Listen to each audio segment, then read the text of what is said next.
అందరికీ శుభోదయం. తత్వబోధలో నిన్న మనం ఆనందమయ కహ చెప్పుకున్నాం కదా. విజ్ఞానమయం, మనోమయం, విజ్ఞానమయం అయిపోయింది. ఆనందమయ కహ ఏవమేవ కారణ శరీరభూత విద్భూత అవిద్యస్థ. దాన్ని అన్నమాట, అది అవిద్య. అవిద్యస్తమలిన సత్వం ప్రియాదివృత్తి సహితం.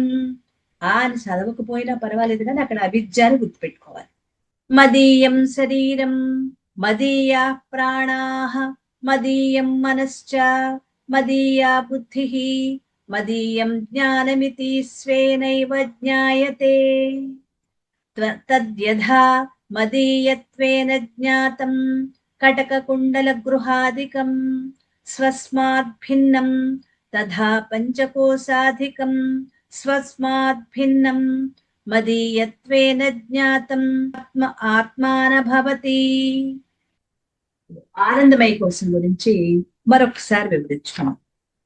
ఆనందమయ కోసం 3:31 కదా. నిన్న మనం చెప్పుకున్నాం ఆనందమయ కోసం అంటే. ఆనందమయ కోసం అంటే ఎక్కడ ఉంటుంది? ఇది కారణ శరీరంలో ఉంటుంది. మనోమయ కోసము మనస్సు 5 జ్ఞానేంద్రియాలు. మనస్సు 5 జ్ఞానేంద్రియాలతో కూడినది మనోమయ కోసం. ఇది సూక్ష్మ శరీరంలో ఉంటుంది. విజ్ఞానమయ కోసము 5 పంచేంద్రియాల 5 జ్ఞానేంద్రియాల తన్మాత్రలు, బుద్ధి. ఇది విజ్ఞానమయ కోసం. ఇది కూడా సూక్ష్మ శరీరంలోనే ఉంటుంది. ఈ రెండింటిని మనం అవగాహన చేసుకున్నాం. తర్వాత ఆనందమయ కోసం. ఈ ఆనందమయ కోసం అంటే ఏంటి? కారణ శరీరమైన అవిద్యలోని మలిన సత్వం. దీనికే ప్రియ, మోద, ప్రమోద అనే వృత్తులతో కూడి ఉన్నదే ఆనందమయ కోసం. అంటే ఈ అవిద్యలో ఉన్నది. అవిద్య అంటే అజ్ఞానం. అవిద్య అంటే అజ్ఞానం. ఎందుకు అజ్ఞానంలో ఉంది తెలుసుకుందాం. సత్వం, ఇది మలిన సత్వం. సత్వగుణం అయితే మంచిదే, కానీ అందులో మలినాలు ఉన్నాయి. మలినాలు అంటే ఏంటి? రజోతమో గుణాలు కలిసిపోయి ఉన్నాయి. ఈ సత్వగుణం మలినమైంది. దేంతో మలినమైంది? రజోగుణంతో, తమో గుణంతో మలినమైంది. ఈ సత్వగుణం సుఖాన్ని, ఆనందాన్ని ఇస్తుంది. కానీ ఈ మలిన సత్వం ప్రియ, మోద, ప్రమోద వీటిని ఇస్తూ ఉంటుంది. మలిన సత్వం. మనం స్థూల సూక్ష్మ శరీరాలతోటే ఈ ప్రపంచంలో తిరుగుతూ ఉంటాం. అంటే కారణ శరీరం కూడా ఉంటుంది. కారణ శరీరం గురించి కదా మనం ఇక్కడ చెప్పు. అలా తిరుగుతున్నప్పుడు మనకి ఇష్టమైన వస్తువు కనిపిస్తే దాన్ని చూసి తలచుకుని ఆనందించడం ప్రియం. అది నాకు ఒకప్పుడు ఉండేది, ఎంత బాగుండేదో అని దాన్ని గుర్తు చేసుకుని ఆనందించడం అనేది ప్రియం. ఇష్టమైన వస్తువుని మన సొంతం చేసుకుంటే ఆ కలిగే ఆనందమే మోదం. ఒకప్పుడు ఉండేది, చిన్నప్పుడెప్పుడు అది చూసి తలుచుకున్నాం, ఇష్టపడ్డాం, సంతోషించాం. అది అక్కడ ప్రియం. ఇప్పుడు మళ్ళీ దాన్ని తీసుకుంటే, అది మనకు లభిస్తే అప్పుడు మోదం. ఆ వస్తువు అనుభవించేటప్పుడు కలిగే ఆనందమే ప్రమోదం. ఈ 3 కూడా మలిన సత్వం వల్ల కలిగినవి. అంటే గాఢ నిద్రలో ప్రపంచానికి దూరంగా ఉంటాం మనం, ఏమీ తెలియకుండా ఉంటాం. అప్పుడు ఈ మలిన సత్వం మనల్ని ఎంతో హాయిని కలగజేస్తుంది. అందుకే ఇది అన్నమయ కోశంలో, ఇది ఆనందమయ కోసం అంటారు. ఎందుకంటే ఈ మలిన సత్వంలో ఈ ఆనందాన్ని పొందుతూ ఉంటాము. ఇది ఎక్కడుంది అంటే కారణ శరీరంలో ఉంది. ఆనందమయ కోశం అంటారు. కోశం అంటే ఆ కోశము లోపల ఉన్న ఆనందం అన్నమాట. దాన్ని ఇంకా కొద్దిగా వివరించుకుందాం. ఇక్కడ ఆనందం నిజమైన ఆనందం కాదు, నిత్యమైన ఆనందం కూడా కాదు. దుఃఖం లేని స్థితి. ఎంతసేపు ఉంటుంది దుఃఖం లేని స్థితి? ఆ నిద్ర నుంచి మెలకు వచ్చేంత వరకు. మెలకు వస్తే మాయమయ్యేది ఆనందం. అంటే ఆనందం శాశ్వతంగా ఉంటుందా? ఆహా, తాత్కాలికంగా ఉంటుంది, కొంతసేపే.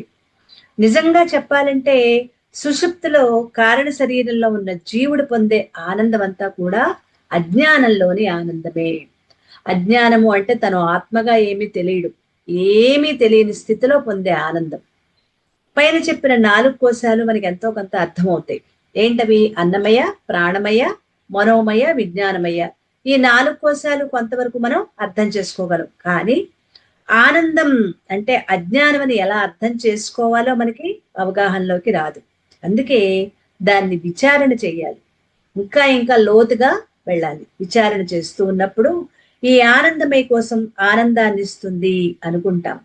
అసలు నిజమేమిటంటే సుషుప్తిలో నాకేం తెలీదు, నేను హాయిగా నిద్రపోయాను. ఇప్పుడైనా అదే చెప్తాం కదా, ఏమో నాకైతే తెలియదు కానీ ఒళ్ళు తెలియకుండా నిద్రపోయాను అంటూ ఉంటాం కదా. అంటే అది మన స్థితి అది. అంటే ఏమీ తెలియకుండా ఉన్నప్పుడు హాయి ఆనందం కలిగింది. అది మన అందరి అనుభవం. కాబట్టి అందరికీ అదే అనుభవం. ఒకళ్ళకి ఎక్కువ ఒకళ్ళకి తక్కువ ఉండదు ఈ ఆనందం. ఇంచుమించు సుషుప్తిలో అందరి ఆనందం ఒకేలా ఉంటుంది. కాబట్టి అందరి అనుభవం కూడా ఇది నిజమే. కొందరు అడుగుతారు, ఏదైనా తెలిస్తే ఆనందం కానీ తెలియకపోతే ఏమిటండి ఆనందం? మరి తెలుస్తూ ఉంటే ఆనందం అంటే తెలుస్తుంది. ఏం తెలియకుండా ముద్దలా నిద్రపోతే అదేం ఆనందం అని ఆలోచించుదాం. జాగ్రత్త అవస్థలో మనం ఎన్నో తెలుసుకుంటూ ఉంటాం. దీన్ని వివరించుకుంటే అన్నమాట. అంటే మెలకువ స్థితిలో ఎన్నో తెలుసుకుంటూ ఉంటాం, సంపాదించుకుంటాం, సుఖాన్ని కోరుకుంటాం, ఇష్టమైన వాటిని సంపాదించుకొని అనుభవించి ఆనందిస్తాం. నిజమే. మరి ఇదే జాగ్రత్త అవస్థలో ఇవన్నీ మనం కోరుకుంటే వచ్చింది. మనం కోరుకోకపోయినా మరి బాధలు, దుఃఖాలు, కష్టాలు, సమస్యలు ఇవి ఉన్నాయా లేవా? ఉన్నాయి కదా. అంటే అన్నీ తెలుస్తుంటే ఆనందమే, అంతేకాదు దుఃఖం కూడా ఉంటుంది. మనకు అన్ని తెలుస్తూ ఉండే జాగ్రత్త అవస్థలో ఒక ఆనందం ఒకటే కాదు, దుఃఖం కూడా ఉంటుంది. అలాగే స్వప్నం. జాగ్రత్త అవస్థ అయిపోయింది. మరి స్వప్న పురుషుడికి అన్ని తెలుస్తూనే ఉంటాయి. ఆనందం అంటే ఆ కళలో ఒక మంచి కళ వచ్చింది, ఆనందం. అందులోనే మనకి ఆ మంచి కళలోనే ఇంకొక బాధాకరమైన విషయం కూడా కనిపించింది, అక్కడ దుఃఖం. రెండూ ఉంటాయి. అంటే కళలో ఆనందము ఉంటుంది, దుఃఖము ఉంటుంది. ఒకసారి ఆనందమైన కళ వస్తే ఇంకొకసారి దుఃఖమైన, దాన్నే మనం ఏమంటాం, పేడకళలు అంటూ ఉంటాం కదా. దుఃఖం ఎక్కువైపోయిన కళ్ళన్నీ కూడా పేడకలు. బాబాయ్ నాకు పేడకలు వచ్చింది అంటాం. ఎందుకు వస్తున్నాయి ఇవి? ఆనందమే ఉండాలి కదా, అన్ని తెలిస్తే ఆనందమే ఉండాలి కదా, మరి ఎందుకు ఉండటం లేదు అంటే అన్ని తెలుస్తున్న జాగ్రత్త అవస్థలో గాని స్వప్నావస్థలో గాని ఆనందము ఉంది, దుఃఖం కూడా ఉంది.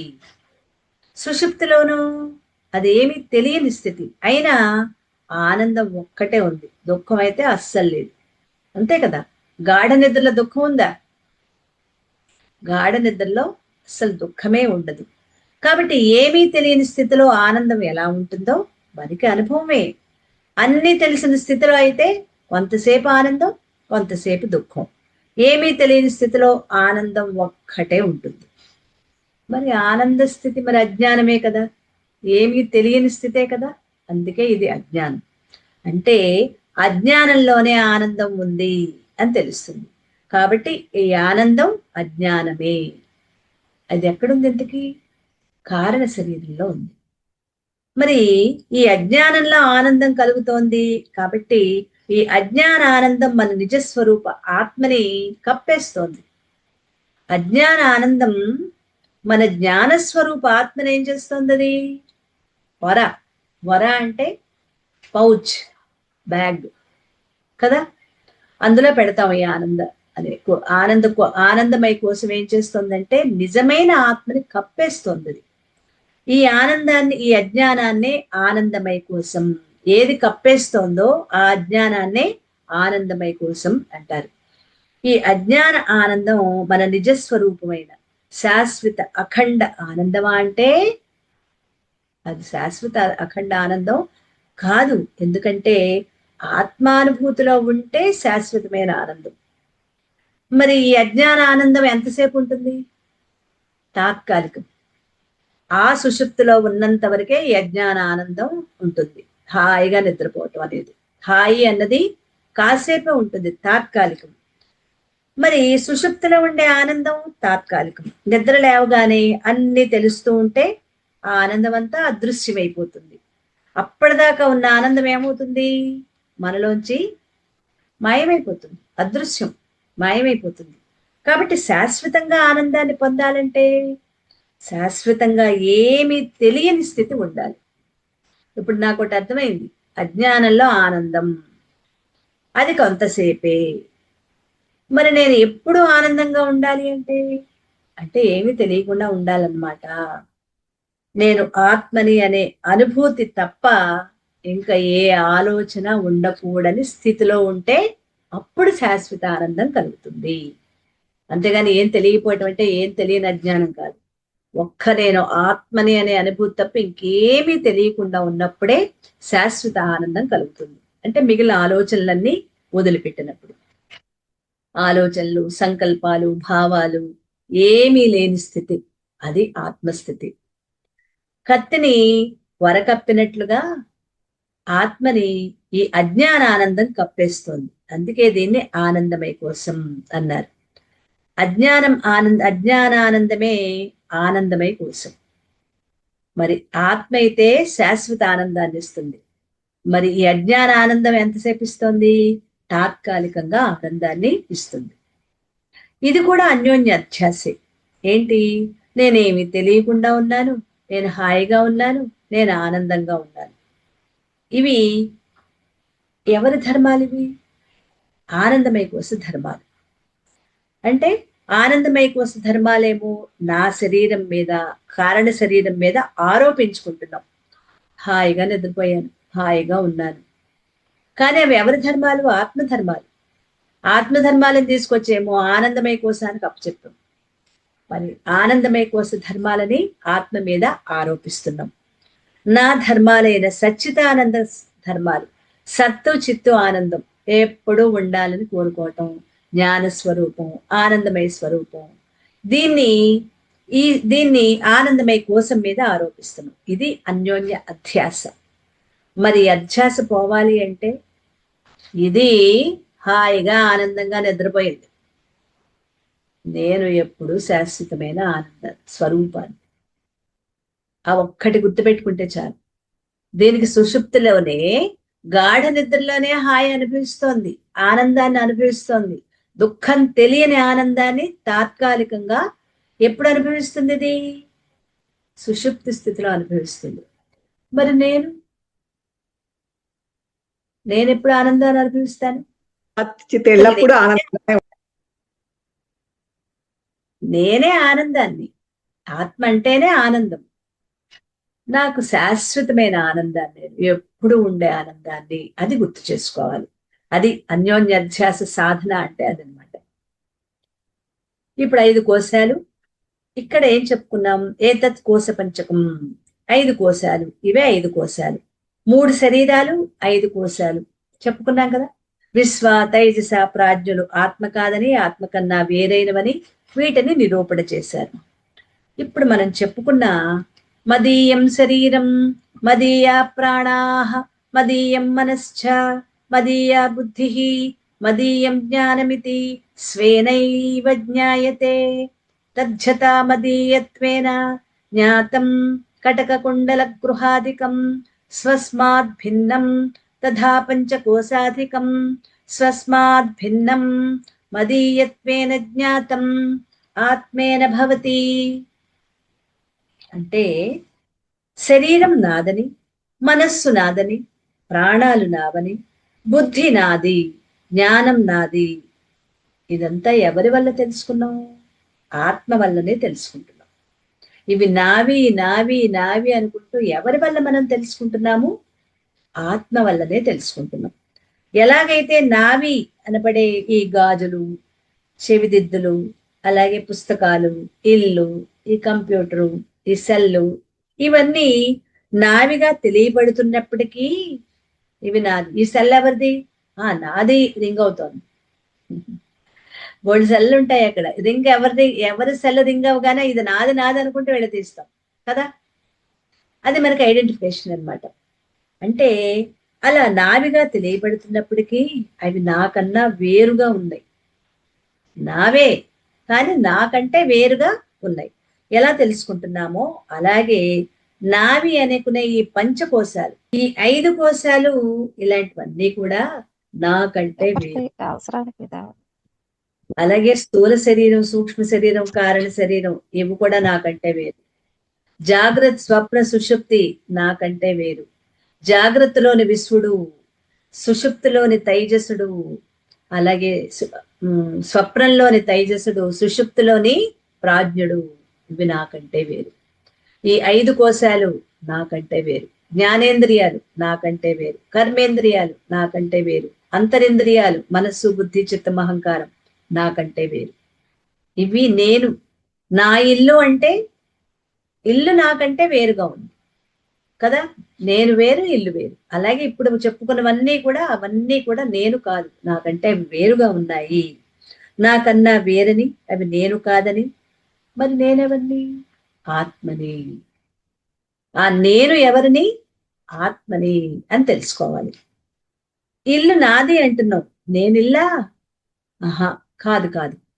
నా పుస్తకం అంటున్నావు, నేను పుస్తకమా? కానే కాదు. అలాంటప్పుడు నా శరీరం, అప్పుడు నేను శరీరం ఎలా అవుతాను? ఈ ప్రశ్న కొద్దిగా ఆలోచించాల్సిన ప్రశ్న. నా శరీరం అంటున్నాం అంటే నేను వేరు, శరీరం వేరు కదా. నా పుస్తకం అంటే నేను వేరు, పుస్తకం వేరు. నా పెన్ను అంటే నేను వేరు, నా పెన్ను వేరు. మరి నా శరీరం అంటే నేను వేరు, శరీరం వేరు కదా. అది ఇక్కడ మనం ఆలోచించాలి. నా మనస్సు అన్నప్పుడు నేను మనస్సును అవుతానా? నేను మనస్సును కాదు, నాకన్నా మనస్సు వేరుగా ఉంది. శరీరం కన్నా, మనస్సు కన్నా నేను వేరుగా ఉండాలి. మరి ఎవరా నేనుని? అదే ఆత్మ. ఎవరు నేను? ఎవరు అంటే ఆ నేనే ఆత్మ. అంటే నేను ఆత్మని. అది చిన్న చిన్న ఉదాహరణలతోటి నేను ఆత్మ చైతన్యాన్ని మనం రూఢి చేసుకోవటం. అది ఎవరి మట్టుకు వాళ్ళు రూఢి చేసుకోవటం ఆత్మ విచారణ ద్వారా. ఒకళ్ళు చెప్తే ఒకళ్ళు విని వాళ్ళ అనుభవం అది. ఆహా, ఇల్లా, నా ఇల్లు, అన్ని నావి అంటున్నాను అంటే నేను వేరు కదా వీటికంటే. నా శరీరం, నా మనస్సు, నా కన్ను, నా చెవి, నా ముక్కు, అలా నా నా నా అనుకుంటూ ఎన్ని నాలు పెడుతున్నామో అంటే నా అనేది వేరే ఉంది వీటన్నిటికంటే. ఆ నేనే ఆత్మ చైతన్యాన్ని, ఆత్మని అని తెలుసుకోవాలి. అసలు ఈ శరీరం నాదని, మనస్సు నాదని, బుద్ధి నాదని ఎలా తెలుసుకుంటున్నాం? ఆత్మ వల్లే తెలుసుకుంటున్నాం మనం. నా శరీరం, నా మనస్సు, నా బుద్ధి, నా జ్ఞానేంద్రియాలు, నా చెప్పులు, నా కాళ్ళు, నా చేతులు, నా ముక్కు. పిల్లలకు నేర్పిస్తారు పుడుతూనే, నీ ముక్కేదమ్మా ఎక్కడ చూపిస్తుంది, నీ కళ్ళేవి ఇలా ఇలా తిప్పుతూ ఉంటుంది. అప్పుడే నేర్పిస్తున్నాం అనమాట పిల్లలకి.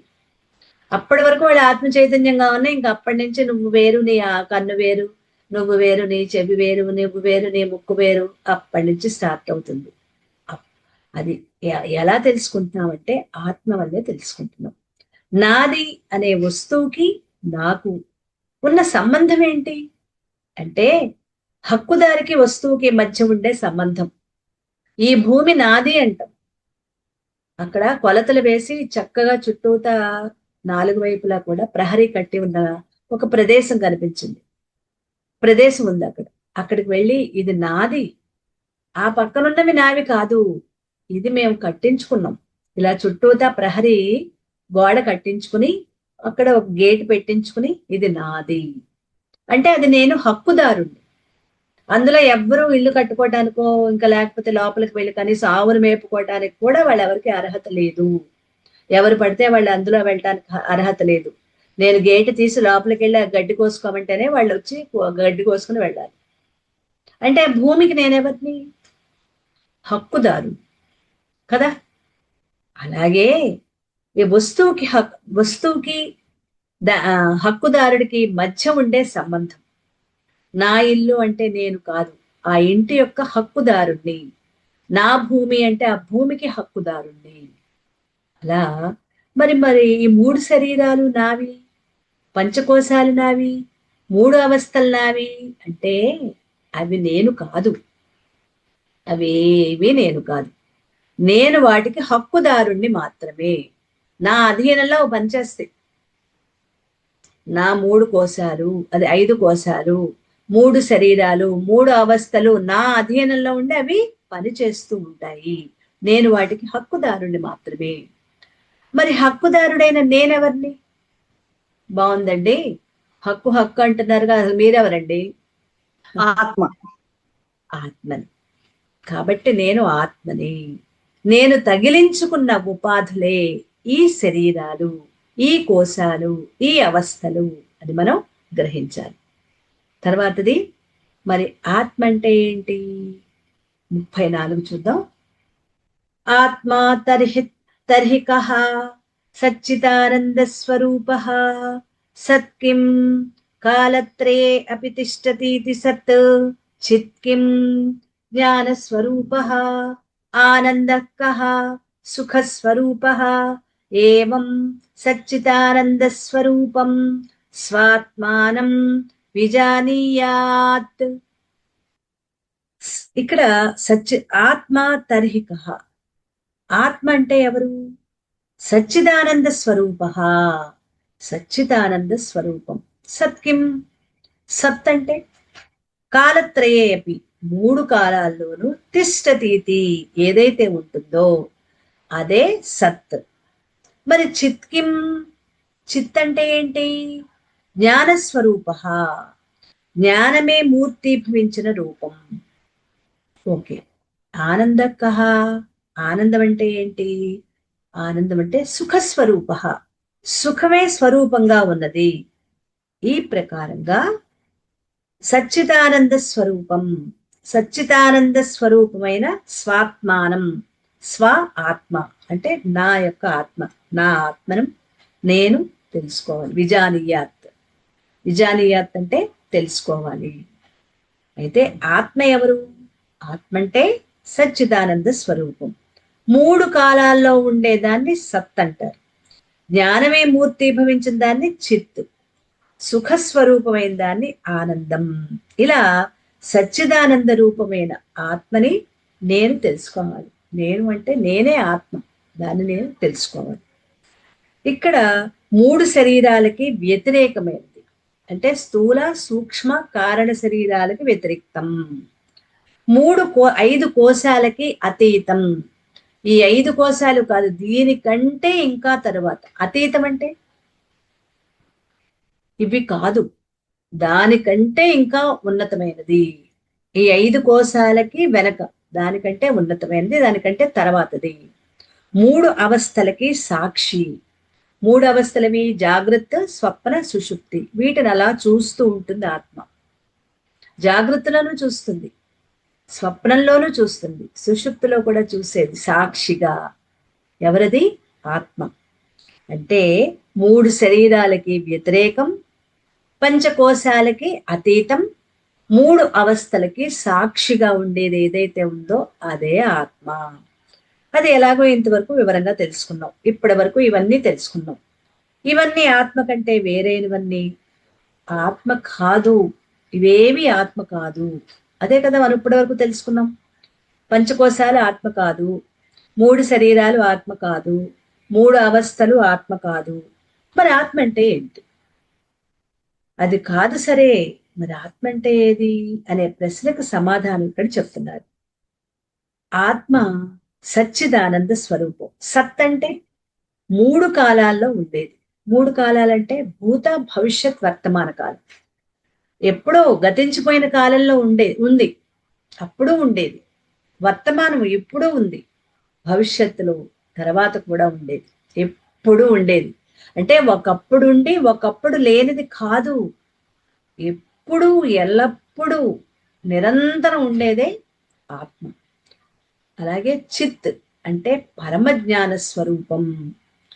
తర్వాత ఆనందం. ఆనందం అంటే శాశ్వత సుఖం. అంటే మళ్ళీ దాంట్లో మనకి ఏమైనా డౌట్ ఉంటుందేమో, ఒక్కొక్కసారి సుఖం ఉంటుంది, ఒక్కొక్కసారి దుఃఖం ఉంటుందని. అసలు దుఃఖమే తెలియని స్థితిని ఆనందం అంటారు. ఏ మాత్రం అసలు దుఃఖం అంటే ఎలా ఉంటుంది? ఈ ఆనందంలో, ఎందుకంటే ఇది మనం చెప్పుకున్నంత తేలికగా అవగాహన చేసుకోవటం కాదండి. చెప్పుకుంటున్నప్పుడు మనకి చాలా సామాన్యంగా అనిపిస్తుంది. నిజంగా చెప్పండి, దుఃఖం లేని స్థితి ఎలా ఉంటుంది? అప్పుడప్పుడు ధ్యానంలా వస్తుంటది మేడం. అది చిన్న ఆత్మ అంతే ఉంటుంది. అవును అసలు కొద్దిగా ఉంది. ఎక్కువే తెలియదు. అది ఊహించడం కూడా మనకి కష్టం కదా. అది ఊహించాలన్నా కూడా అవునా దుఃఖాలు లేకుండా ఎలా ఉంటారబ్బా, ఏదో ఒకటి వెనకాల ఒకటి ఏదో ఒకటి పోవటము, లేకపోతే ఏదో ఒకటి దుఃఖం అనేది ఉంటుంది కదా. ఉంటుంది మేడం. మాట అన్నారని విసుక్కోవటము, అవమానించబట్టము, బాధపడటము, వస్తువులు పోవటము, గబుక్కలు మాట్లాడటము, ఉం? ఇంకా రకరకాల సమస్యలు ఏవో ఒకటి వస్తున్నాయి. డబ్బు సమస్య, ఆరోగ్య సమస్య, బంధుమిత్రుల మధ్య ఏదో వచ్చిన కీచులాటల సమస్య, ఇన్ని రకాల సమస్యలు ప్రపంచంలో ఉంటే అసలు దుఃఖం లేకుండా ఎలా ఉంటాం? ఇది కొద్దిగా నమ్మదగిందిగా అనిపించదు కదా. సో జీవితంలోనే సుఖ దుఃఖాలు ఉంటాయండి. ఉండండి మరి, అలాంటి దుఃఖం లేని స్థితే ఆనందం అంటే. జీవితం అంటే సుఖ దుఃఖాలంటే అందరికీ తెలుసు, మరి అసలు దుఃఖాలే లేని స్థితి, దాని గురించి ఇక్కడ మనం తెలుసుకుంటాం. మేడం దేనికి చెల్లించకుండా ఉండడాన్ని ఏమంటారు మేడం? నిశ్చలం అంటారు. అది ఆనంద స్థితి కాదండి? దేనికి చెల్లించకుండా ఉండటం ఎంతవరకు అంటే కొంతవరకే, అంతవరకు. తర్వాత మళ్ళీ ఆ మనస్సు ఏం చేస్తుంది, అది లిక్విడ్ స్టేట్ లో ఉంటుంది మనస్సు ఎప్పుడు, కదలికలు అనమాట. దానికి ఇలా కదిపితే మళ్ళీ ఇంకో వైపు పారిపోతూ ఉంటుంది, మళ్ళీ దుఃఖంలోకి వెళ్ళిపోతుంది. అసలు మీకు సరిగ్గా మనం అవగాహన చేసుకుంటే మనస్సు దుఃఖానికి ఇచ్చిన ప్రాధాన్యత సుఖానికి ఇవ్వదండి. మీరు ఒకసారి గమనించండి, మనల్ని మనం ఒక్కసారి కుదిరినప్పుడు బేరీజు వేసుకుందాము.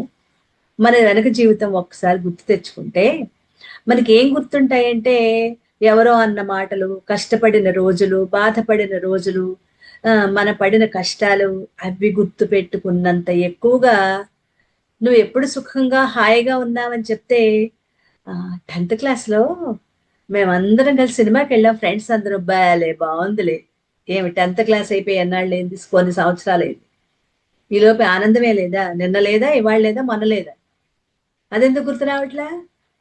ఎప్పుడో వేళ్ల మీద లెక్కెట్టుకుని చెప్తాం, అప్పుడు బాగున్నాను, అప్పుడు బాగున్నాను, అప్పుడు బాగున్నాను. ఎప్పుడు దుఃఖంలోనే ఉన్నామా?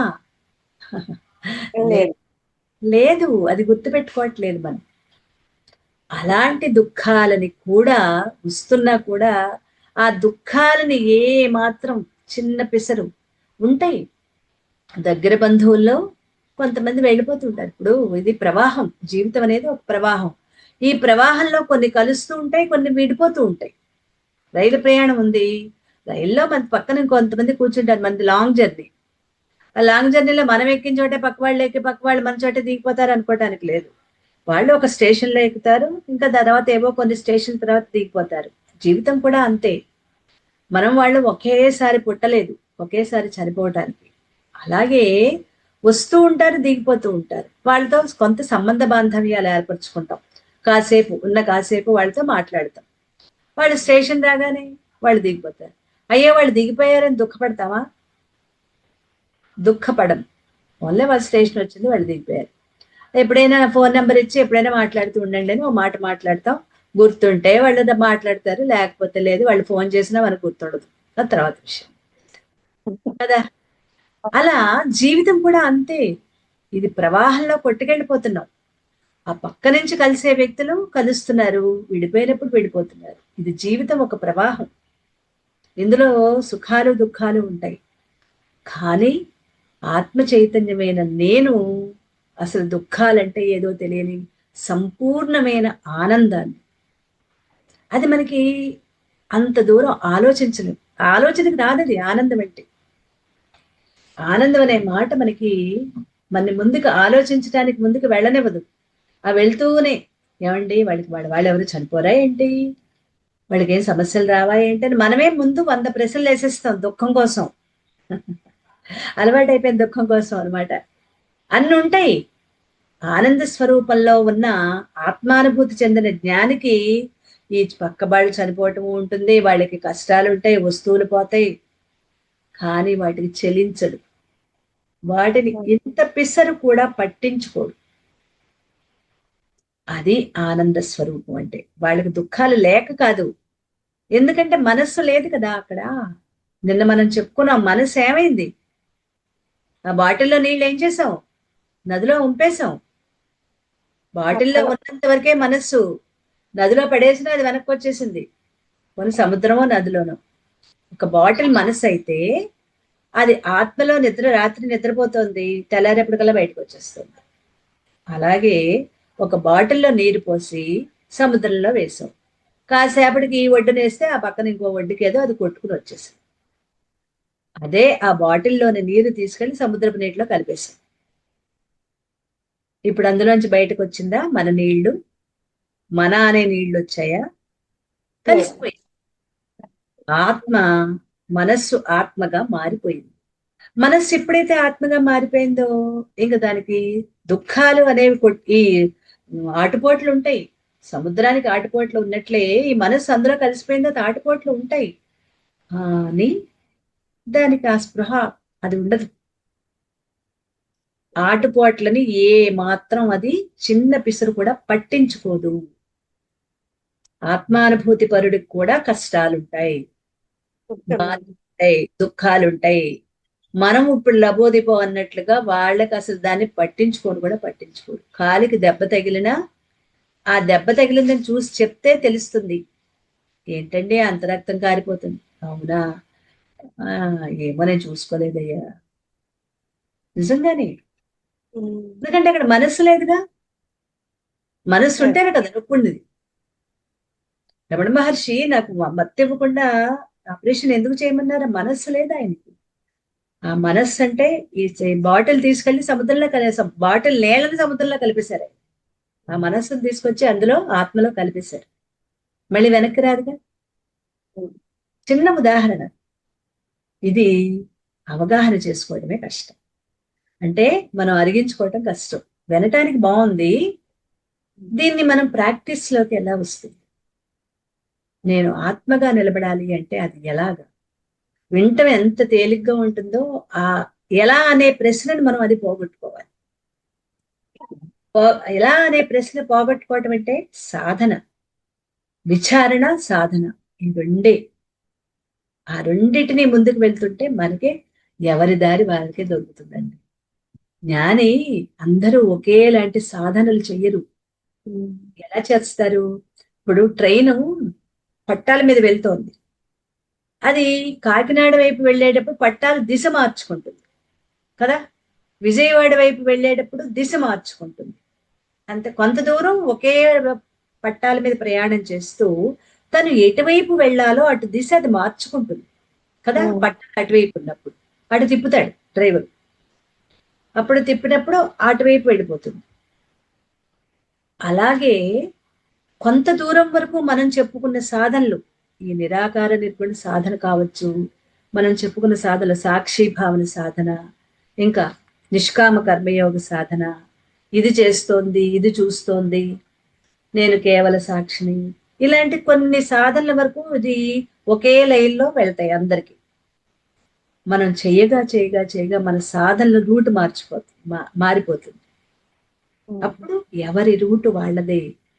మీరు చేసినట్లు నేను చెయ్యను, నేను చేసినట్లు ఇంకొకరు చేయరు. కొంత దూరమే ఈ ప్రయాణం ఉంటుంది, అందరం కలిసి చేస్తాం. ఆ తర్వాత మనకంటూ ఒక ప్రత్యేక నిర్దేశం ఏర్పడుతుంది. అందుకని సాధనలు మారిపోతాయి. అందుకే సాధకులందరూ ఒకేసారి ఆత్మానుభూతి పొందలేరు. నేర్చుకునేది ఒకే చోట నేర్చుకుంటారు, ఒకే గురువు దగ్గర నేర్చుకుంటారు, ఒకేలాంటి సాధనలు మనం చేస్తాం. కానీ మన సాధనల యొక్క తీవ్రతను బట్టి, మన అవగాహన బట్టి మనకు అవి మారిపోతాయి.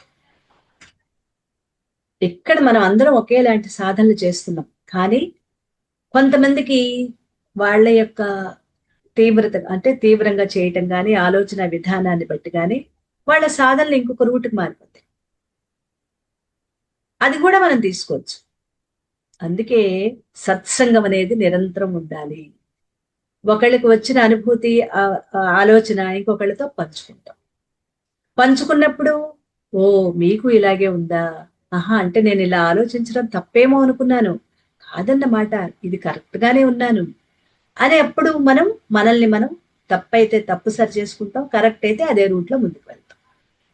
అందుకే ఆత్మోన్నతికి ముఖ్యమైన సాధనం సత్సంగం. సత్సంగం అంటే ఇప్పుడు మనది సత్సంగమేనండి. ఇలాగా నేను ఆత్మని అని తెలుసుకోవడానికి అనేక మార్గాలు. అందుకే అనేక మంది గురువులు రకరకాల మార్గాల్లో మనకి సాధనలు అవి ఇస్తూ ఉంటారు. మనకిచ్చిన సాధన, మన గురువులు మనకిచ్చిన సాధన, దీన్ని మనం మన స్వయంగా మార్చుకోవచ్చు. ఇలా సచ్చిదానంద స్వరూపమైన ఆత్మని తానుగా తెలుసుకోవాలి అంటున్నారు. దీన్ని మనం రేపు చెప్పుకుందాము.